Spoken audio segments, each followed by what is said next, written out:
The morning of September 15th started like any other at Naval Air Station Oceana. Maria Santos pushed her cleaning cart down the sterile corridors, humming softly as she wiped down windows and emptied trash bins. At 52, she had been cleaning these military buildings for over 15 years, invisible to most of the personnel who hurried past her in their crisp uniforms. Her broken English and quiet demeanor made her blend into the background. Just another face among the civilian staff who kept the base running. Outside, storm clouds gathered on the horizon like dark mountains building against the sky. Hurricane Elena was approaching the Virginia coast with unprecedented fury, packing winds that meteorologists were calling potentially catastrophic. The base buzzed with nervous energy as personnel, prepared for what could be one of the worst storms in decades. Maria had lived through many hurricanes during her childhood in Puerto Rico. She recognized the signs, the way the air felt heavy and electric, how the seagulls seemed to vanish from the sky, and the strange yellowish tint that crept into the afternoon light. But this felt different. This felt dangerous in a way that made her stomach twist with worry. In the Flight Operations Center, Commander Jake Morrison stared at the weather reports with growing concern. 2 F-18 Super Hornets were currently on a training mission over the Atlantic, and what had started as routine maneuvers was quickly becoming a race against time. The pilots, Captain Sarah Chen and Lieutenant Marcus Rodriguez, were some of the Navy's finest, but even the best aviators couldn't fight Mother Nature. The storm was moving faster than predicted, with wind speeds that had jumped from Category 2 to Category 4 in just 3 hours. Weather radar showed a massive wall of destruction barreling toward the coast, and the safe window for aircraft recovery was closing rapidly. Morrison had been in the Navy for 23 years, and he had never seen a storm system develop this aggressively. Flight operations were scrambling to recall all aircraft, but Chen and Rodriguez were conducting electronic warfare training over 100 miles offshore. Their mission was critical for upcoming deployments, testing new radar jamming equipment that could save lives in combat zones.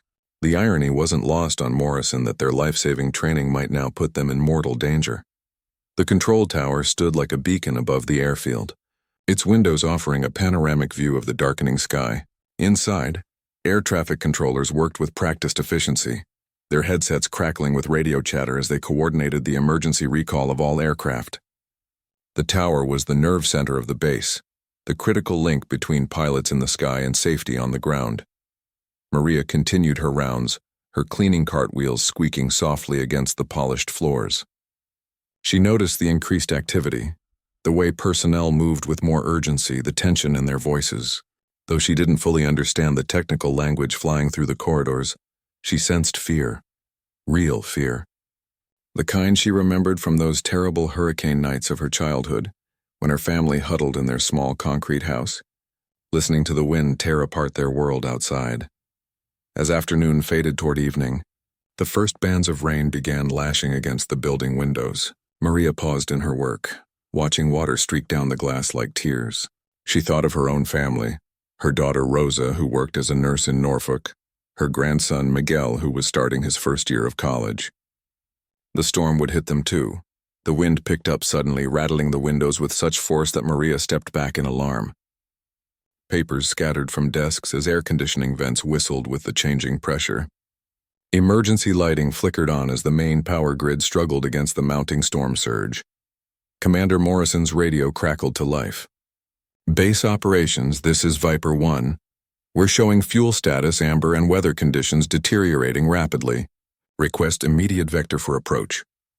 Captain Chen's voice was calm and professional, but Morrison could hear the underlying tension. They were cutting it close, perhaps too close. Maria emptied the last trash bin on her route and began pushing her cart toward the storage closet. As she passed the operations center, she glimpsed the radar screens showing the hurricane's eye wall approaching like a green and red monster on the displays. Men and women in uniform clustered around radios and computers, their faces illuminated by the glow of emergency lighting. The building shuddered as a particularly strong gust hit, and somewhere in the distance Maria heard the sound of metal tearing. The storm had arrived with the fury of a living thing, and it was hungry for destruction. Outside, she could see tree branches bending almost horizontally, and debris beginning to swirl through the air like deadly confetti. In just a few hours, this quiet military base would become the center of a desperate drama that would test the limits of human courage and ingenuity. Maria Santos, the invisible cleaning lady who had spent 15 years quietly maintaining these halls, had no idea that she was about to become the most important person on the entire base. The storm was taking everything in its path, but it hadn't counted on the strength that could be found in the most unexpected places. The hurricane struck with the force of an angry god. By 8 o'clock that evening, winds were howling at over 140 miles per hour, turning the naval air station into a war zone. Rain fell not in drops but in sheets so thick that visibility dropped to mere feet. The carefully maintained airfield became a lake, with waves actually crashing across the runways where million-dollar aircraft normally landed with precision. Commander Morrison stood in the emergency command center, watching in horror as his worst fears materialized on the radar screens. The 2 F-18s were still airborne, but Hurricane Elena had intensified beyond all predictions. The storm's eye wall was massive, stretching across hundreds of miles, and its forward motion had slowed to a crawl. This meant the hurricane would sit over the area for hours, pummeling everything with sustained winds that could tear aircraft apart. Captain Chen's voice crackled through the radio, distorted by static and atmospheric interference. Base operations, Viper 1 reporting fuel state critical. We're down to 15 minutes of flight time, maybe less. Storm conditions are severe up here. Visibility 0, winds are tossing us around like toys. We need an approach vector now or we're going to have to ditch in the ocean. The words hit Morrison like a physical blow. Ditching meant the pilots would have to crash land their multi-million-dollar aircraft in the churning Atlantic Ocean and hope their survival gear could keep them alive until rescue teams could reach them. In normal conditions, that might be manageable. In the middle of a Category 4 hurricane, it was essentially a death sentence. Meanwhile, Maria Santos was trapped in the main administrative building. She had been trying to reach the parking garage when the storm surge hit, flooding the lower levels and cutting off her escape route. The building's emergency systems had activated, sealing doors and directing personnel to designated safe areas. Maria found herself huddled with about 30 other civilian workers and military personnel in a reinforced conference room on the 3rd floor. The building shook constantly now, a terrifying rhythm of wind and debris impacts that made everyone flinch with each blow. Through the reinforced windows, they could see trees being uprooted and flung through the air like matchsticks. A storage shed flew past the window, tumbling end over end before disappearing into the darkness. Dr. Patricia Wells, the base meteorologist, was frantically updating storm projections on her laptop, running on battery power since the main electrical grid had failed an hour ago. "The eye wall is stalling right over us," she reported to Morrison over her emergency radio. "This hurricane is behaving unlike anything I've studied. It's as if the storm is feeding off the coastal waters and growing stronger. We could be looking at sustained Category 4 winds for the next 6 to 8 hours. 8 hours. Morrison closed his eyes and calculated the impossible mathematics of the situation. Chen and Rodriguez had maybe 10 minutes of fuel remaining. The control tower, which was essential for guiding aircraft to safe landings, had been evacuated when its windows started failing under the wind pressure. The backup tower had lost power, and its emergency generators were underwater due to the storm surge. Without the control tower, there was no way to safely guide the F-18s to landing. The pilots would be flying blind into a hurricane, trying to find a runway that was completely flooded, with no ground support and no navigation assistance. It was an impossible situation that seemed to have no solution. Lieutenant Rodriguez's voice joined the radio chatter, young and tight with controlled fear. "Viper 2 here. I'm showing fuel exhaustion warning lights. Engine temperatures are climbing. If we don't get down in the next few minutes, we're going to flame out over open water." In the conference room, Maria listened to the conversations around her, piecing together the crisis from fragments of English and the universal language of fear in people's voices. A young sailor named Tommy Chen, no relation to the pilot, had been monitoring emergency frequencies on a handheld radio. Through bursts of static, she heard enough to understand that 2 pilots were trapped above the storm with no fuel and nowhere to land. The building's emergency lighting flickered and died, plunging them into darkness except for the eerie green glow of emergency exit signs. Someone turned on a flashlight, casting dancing shadows on the walls. Outside, the hurricane continued its assault, and Maria could hear what sounded like the building's roof panels being peeled away one by one. Commander Morrison was running out of options and time. The main control tower was compromised, the backup systems were offline, and standard emergency procedures were useless in conditions this extreme. He needed a miracle, but miracles were in short supply during hurricanes. In desperation, he grabbed his emergency radio and broadcast on all frequencies. Any station with operational communications equipment, this is base operations emergency. We have 2 aircraft in critical fuel state requiring immediate landing assistance. We have lost primary and secondary tower operations. Any personnel with aviation communications capability, please respond immediately. Static answered him. The storm was interfering with radio communications, creating a dead zone where his desperate plea disappeared into the howling wind.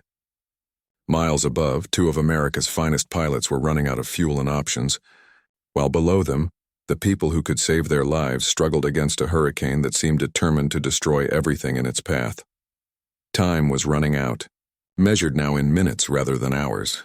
The fuel gauges in both F-18s were dropping toward empty, and the storm showed no signs of weakening. What happened next would depend on courage, ingenuity, and perhaps a little bit of luck from the most unexpected source imaginable. As the hurricane reached its peak fury, disaster struck the control tower with devastating precision. A massive pine tree, uprooted by winds exceeding 150 miles per hour, crashed directly into the tower's reinforced structure. The impact was catastrophic. Windows exploded inward, sending glass shards through the air like bullets, while the tower's sophisticated radar and communications equipment was crushed under tons of timber and debris. Air Traffic Controller Senior Chief Mike Petty had been the last person to evacuate the tower, staying behind to maintain radio contact with the desperate F-18 pilots until the very last second. The tree strike knocked him unconscious and trapped him under a beam, but his heroic final transmission had given the pilots their last known position relative to the runway. Now even that lifeline was severed. The backup control facility, located in the basement of the operations building, had flooded when the storm surge overwhelmed the base's drainage systems. Millions of dollars worth of backup communications equipment now sat useless under 4 feet of churning seawater. The base's communication capabilities had been systematically destroyed by the hurricane, leaving 2 pilots alone in the storm with nowhere to turn. Captain Chen's voice cut through the static one more time, barely audible over the atmospheric interference. Base operations Viper 1. We're at fuel exhaustion. Engine compressor stall warnings on both engines.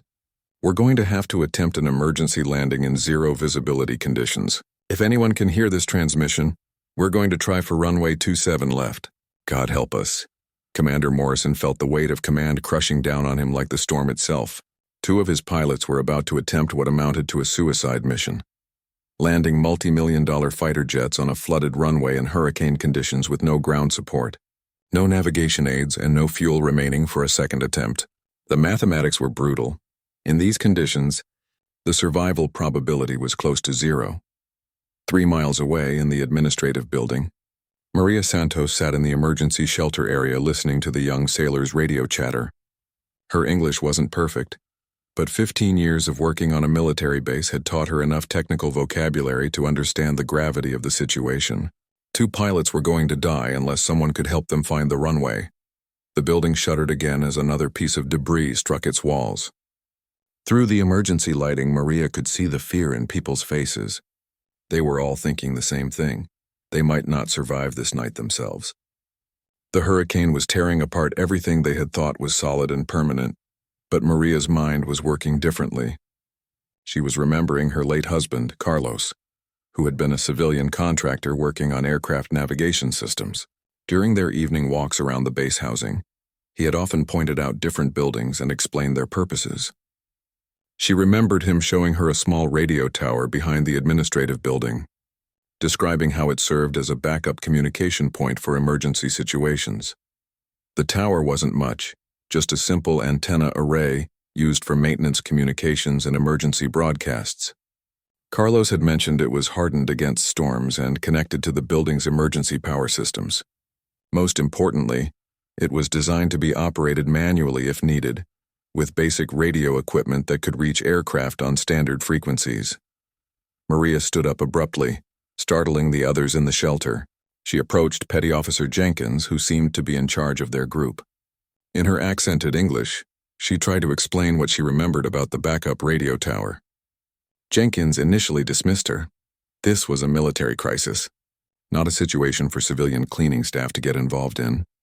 But as Maria persisted, describing technical details that she shouldn't have known, Jenkins began to listen more carefully. She knew about frequency ranges, antenna orientations, and backup power systems. This wasn't the vocabulary of someone who just cleaned floors. My husband Carlos, he worked on radio systems here for many years, Maria explained urgently. He showed me the backup tower. It's still working, maybe. Simple radio but can reach planes. I know how to use. The group fell silent except for the storm's roar. The idea seemed impossible. A cleaning lady with no formal training attempting to guide 2 fighter jets to safety in the middle of a hurricane. But impossible was all they had left. Petty Officer Jenkins grabbed his emergency radio and tried to reach Commander Morrison. The connection was weak and broken, but he managed to relay Maria's information about the backup communication tower. Morrison's response was immediate. If there was any chance the equipment was operational, they had to try it. The problem was reaching the tower. It was located behind the building, accessible through a maintenance corridor that was now partially flooded. Worse, someone would have to venture outside into the hurricane to check the antenna array and ensure it hadn't been damaged by debris. Maria volunteered without hesitation. She had lived through hurricanes before, and she understood that sometimes survival required taking enormous risks. More importantly, she couldn't bear the thought of 2 young pilots dying when she might be able to help them. Jenkins tried to talk her out of it. The winds outside were powerful enough to lift a person off the ground and throw them into buildings. Flying debris was turning the air into a deadly obstacle course. Even if she reached the radio tower, there was no guarantee the equipment would work or that she could establish contact with the aircraft. But Maria was already moving toward the maintenance corridor, her mind focused on the task ahead. She had been invisible on this base for 15 years, quietly cleaning and maintaining while the important work of military aviation happened around her. Tonight, for the first time, she would be the most important person on the entire installation. The corridor was dark and partially flooded, with emergency lighting casting eerie reflections off the standing water. As Maria waded forward, she could hear the storm's fury intensifying outside. She was walking toward what might be her death, but she was also walking toward the only chance 2 pilots had of seeing another sunrise. The maintenance corridor felt like a tunnel leading into hell itself. Maria waded through knee-deep water that was surprisingly warm, heated by broken steam pipes and contaminated with oil and debris. Emergency lighting flickered sporadically, creating a strobe effect that made the flooding water appear to move in slow motion. The hurricane's roar was deafening even inside the building, a constant reminder of the monster waiting outside. Behind her, Petty Officer Jenkins and 2 other volunteers followed, carrying emergency equipment and flashlights. Jenkins had finally accepted that Maria might be their only hope, but he wasn't going to let a civilian face the storm alone. The group moved carefully, testing each step as they navigated around floating debris and damaged infrastructure. The corridor seemed to stretch forever, but Maria's memory guided them true. She remembered Carlos walking this same path dozens of times, explaining how the backup systems were designed to remain operational even when the main base infrastructure failed. The emergency radio tower was his pride, a simple but robust system that could function independently for days if needed.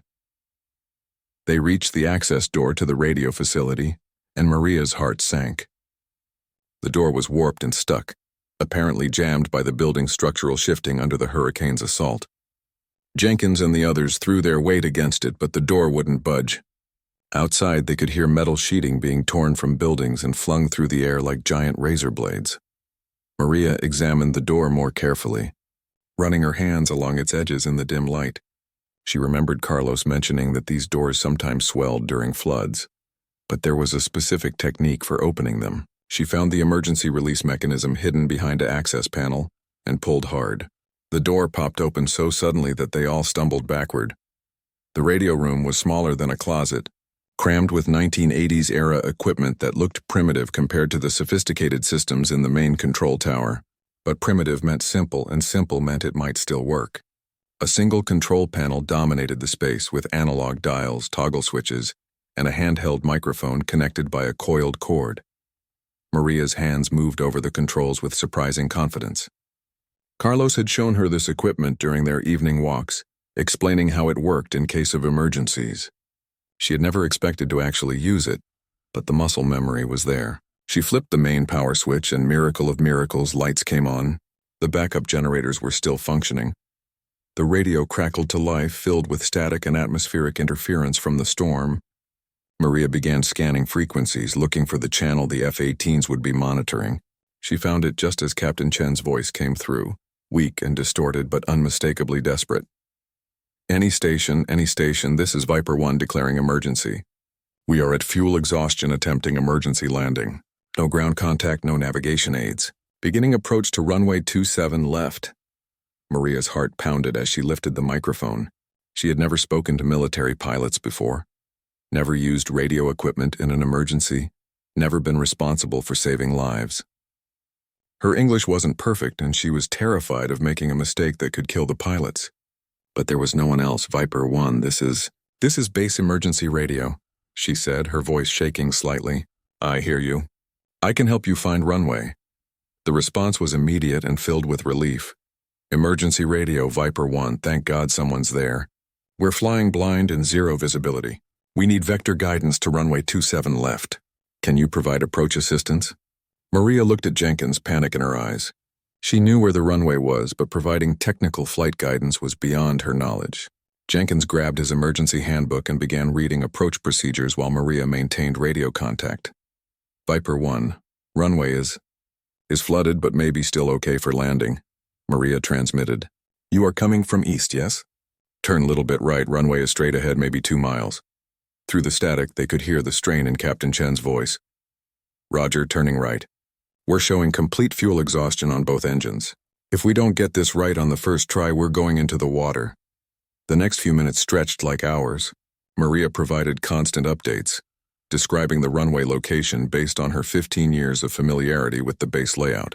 Jenkins read technical information from his handbook, while the other volunteers monitored for any signs that the backup radio system was failing.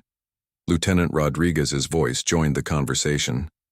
Emergency radio, Viper 2. My lead engine just flamed out. Single engine approach, emergency fuel state. We're committed now. No option for go-around. Maria felt the weight of responsibility crushing down on her. These young pilots were trusting their lives to a cleaning lady with broken English and no formal training. But she also felt strength flowing through her. The strength of someone who had survived poverty, immigration, and years of being overlooked and underestimated. Viper aircraft. You are strong pilots, she transmitted. Hurricane is very bad, but you are stronger. Keep coming straight. Runway is right there waiting for you. Outside the radio room, the hurricane continued its assault on the base. Trees crashed down, buildings shook, and debris filled the air like a tornado made of metal and wood. But inside that tiny room, Maria Santos had become the voice of hope for 2 pilots who were running out of time and options. The most critical moments were approaching. In less than 2 minutes, the F-18s would either touch down safely on the flooded runway, or they would crash into the storm-tossed Atlantic Ocean. Everything depended on Maria's ability to guide them home through the hurricane's fury, using nothing but her memory of the base layout and her determination to save their lives. The final approach began in conditions that no pilot should ever have to face. Captain Chen and Lieutenant Rodriguez were flying 2 of the most sophisticated fighter aircraft in the world. But they might as well have been piloting paper airplanes for all the control they had in the hurricane's grip. Winds exceeding 160 miles per hour tossed the 30-ton aircraft around like toys, while zero visibility meant they were essentially flying blind toward what they hoped was a runway. Maria pressed the microphone to her lips, her voice becoming the only link between the pilots and survival. Viper 1, you are very close now. Maybe 1 mile to runway. Keep coming straight, don't turn. Her hands were shaking, but her voice remained steady. 15 years of quiet confidence, built through countless small acts of persistence and determination, had prepared her for this moment. Through the radio static, she could hear the strain in Captain Chen's voice as she fought to control her aircraft. Emergency radio. I'm getting massive downdrafts and wind shear. The aircraft is being thrown all over the sky. Rodriguez, stay with me. We're going to get through this. Lieutenant Rodriguez's response was tight with concentration. Copy, lead. Single engine operation. Fuel exhaustion imminent. I can see your position lights intermittently. Staying in formation as best I can. Jenkins was frantically flipping through emergency procedures, trying to provide Maria with technical guidance she could relay to the pilots. But the reality was that no manual had been written for this situation. They were improvising a solution to an impossible problem. And everyone knew it. Viper aircraft, Maria transmitted, drawing on memories of Carlos explaining aircraft operations. Runway is very wet, but is there? Landing will be, how you say, bumpy, but you can do it. You are very good pilots. The Hurricane's eye wall was directly overhead now, creating a strange acoustic effect where the wind seemed to come from every direction at once. Through the radio room's small window, Maria could see debris flying horizontally through the air, pieces of aircraft hangars, sections of fence, even what looked like parts of vehicles lifted and hurled by the storm's incredible power. Captain Chen's voice crackled through with increasing urgency. Emergency radio! I think I can see some lights below. Are there any runway lights operational? Maria looked at Jenkins in panic. She had no idea about runway lighting systems. Jenkins grabbed his radio and tried to contact the base operations center, but got only static in response. The main power grid was completely down, and backup systems were failing throughout the base. Viper 1, Maria said, making a decision based on pure instinct. No runway lights working, but runway is there straight ahead. Trust your instruments, trust yourself. You can feel where ground is. What happened next would be talked about in naval aviation circles for decades. Captain Chen, flying on instinct and years of training, somehow found the flooded runway in the darkness. Her F-18 touched down in what could only be described as a controlled crash, hydroplaning through 3 feet of standing water at over 150 miles per hour. The aircraft slewed sideways, throwing up massive walls of spray, but remained upright and gradually slowed to a stop. Viper 1 down safe, Chen's voice shouted through the radio, filled with relief and disbelief. Rodriguez, the runway's there, but it's like landing on a lake. Watch your speed, watch your angle. You can do this.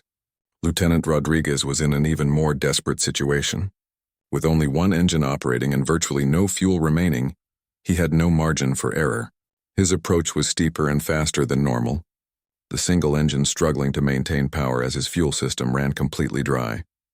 Maria found herself praying in Spanish, words she hadn't spoken since childhood, flowing from her lips as she watched this young pilot attempt what might be the most difficult landing in naval aviation history. Viper 2, you are almost home, she transmitted. Your family is waiting, your life is waiting. Bring that airplane down gentle. Rodriguez's F-18 appeared out of the storm like a ghost, its navigation lights barely visible through the sheets of rain.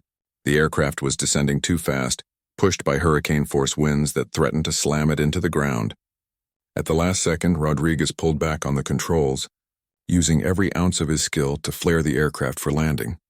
The touchdown was harder than Chen's, and the aircraft immediately began sliding sideways on the flooded runway. For a terrifying moment, it looked like the F-18 might flip over or slide off the runway entirely, but Rodriguez maintained control, using rudder and brake inputs to keep the aircraft upright as it hydroplaned to a stop nearly a mile down the runway. Viper 2 down. Rodriguez's voice came through the radio, laughing with nervous relief. We're both safe. Emergency radio, I don't know who you are, but you just saved our lives.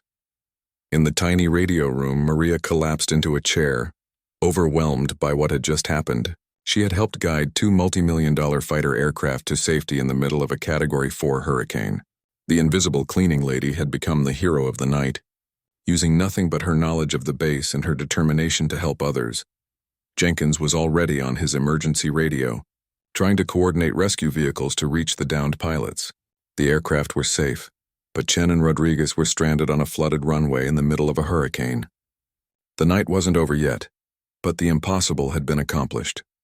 Outside, Hurricane Elena continued its assault on the base, but the crisis had passed.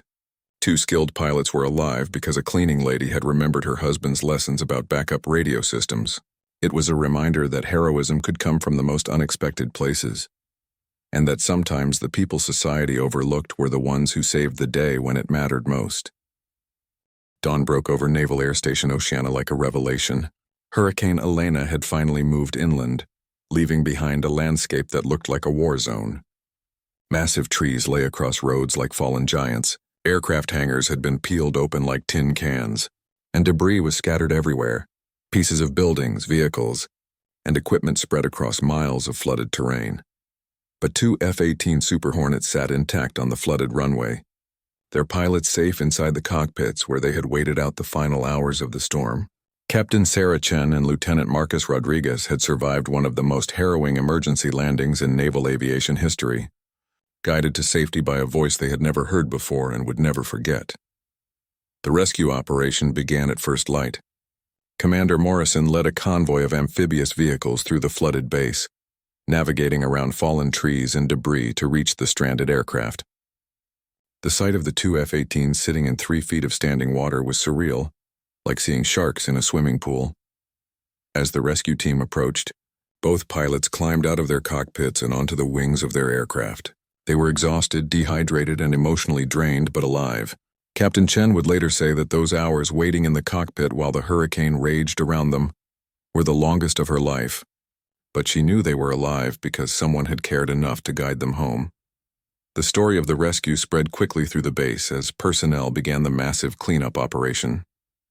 Everyone wanted to know about the mysterious emergency radio voice that had saved the two pilots. Commander Morrison launched an immediate investigation to identify the person responsible for the miraculous rescue. It didn't take long to trace the radio transmissions to the backup communication facility. When Morrison and his team arrived at the administrative building, they found Maria Santos calmly mopping floors in the main corridor, working to clean up the flood damage as if nothing extraordinary had happened. Petty Officer Jenkins was the one who identified Maria as the hero of the night. Morrison initially couldn't believe it. The idea that a civilian cleaning worker had successfully guided 2 fighter jets to safety in hurricane conditions seemed impossible. But when he spoke to Maria directly, hearing her describe the radio procedures and runway layout with surprising accuracy, he began to understand what had really happened. Maria was uncomfortable with the attention. She had done what needed to be done, nothing more. In her mind, any person in her position would have made the same choice. But Commander Morrison saw it differently. This was extraordinary courage and competence under the most extreme conditions imaginable. The formal investigation revealed the full scope of Maria's contribution. The main control tower had been completely destroyed. Backup systems were offline and standard emergency procedures had failed. Without Maria's intervention, using equipment and knowledge that she shouldn't have possessed, both pilots would have been forced to ditch their aircraft in the storm-tossed Atlantic Ocean. Almost certainly a death sentence. Captain Chen and Lieutenant Rodriguez personally requested a meeting with Maria once they had been debriefed and medically cleared. The meeting took place in Commander Morrison's office, still damaged from the hurricane but functional enough for this important conversation. The two pilots stood at attention as Maria entered the room, still wearing her cleaning uniform and looking slightly bewildered by all the attention. Captain Chen spoke first. "Ma'am, Lieutenant Rodriguez and I owe you our lives. Your voice was the only thing standing between us and disaster last night. We want you to know that we'll never forget what you did for us." Maria's response was characteristically humble. "You are good pilots. You do the hard part. I just talk on radio a little bit." But Lieutenant Rodriguez shook his head. "Ma'am, with respect, what you did was incredible. You guided 2 fighter jets to safety in zero-visibility hurricane conditions using backup radio equipment. That's not talking on radio little bit. That's professional-level aviation support under impossible conditions." The Navy's formal recognition came quickly. Maria Santos was awarded the civilian equivalent of a military decoration for heroism, along with a substantial cash award and a promotion to base facility supervisor. More importantly, her story became part of naval aviation lore. The cleaning lady who saved 2 F-18s during Hurricane Elena. Local and national media picked up the story, making Maria briefly famous as the embodiment of quiet heroism. But she handled the attention with the same steady grace she had shown during the crisis itself. She gave a few interviews, always emphasizing that she had simply done what anyone would do in her situation. The 2 F-18s were eventually recovered and repaired, returning to service within months. But they carried a special significance now, aircraft that had been saved by the most unlikely hero imaginable. Captain Chen and Lieutenant Rodriguez both went on to distinguished careers, but they never forgot the voice that guided them home through the storm. Years later, Maria Santos would retire from the naval base with full honors, respected by everyone from admirals to new recruits. Her story became a reminder that heroism doesn't require uniforms or advanced training. Sometimes it just requires someone willing to step forward when others need help, regardless of their background or circumstances. The backup radio tower was upgraded and designated as the Santos Emergency Communication Facility in her honor. A small plaque tells the story of Hurricane Elena and the cleaning lady, who refused to let 2 pilots die on her watch. It serves as a permanent reminder that in moments of crisis, heroes can emerge from the most unexpected places, and that courage knows no boundaries of rank, education, or social status. Maria's legacy lives on in the simple truth that everyone has the potential to make a difference when it matters most. Sometimes the most important person in the room is the one that everyone else overlooks.